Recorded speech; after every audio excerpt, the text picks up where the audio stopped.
Sot jemi mbledhur për të shënuar një nga ditët më të rëndësishme në historinë e komunës sonë. 16 qershorin, ditën e dëshmorë dhe ditën e qërimit e komunës së Malishevës. 16 qershori është dita kur kujtojmë me krenari rrugtimin e gjatë dhe për plot vuajtjet e popullit tonë drejt lirisë.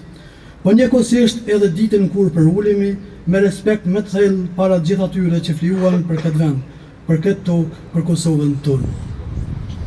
Historia e Malishevës është histori e rezistencës.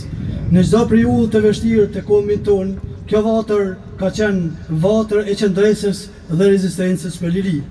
Vajza dhe djem me të mirët e komunës sonë nuk u pajtuan kurrë me padrejtësi, shtypjen dhe pushtimin. Si edhe çdo vend tjetër gjatë pushtimit serb, edhe komuna jonë e përjetoi diskriminimin, dhunën, vrasjen barbare, por etja për liri nuk u shua kurrë.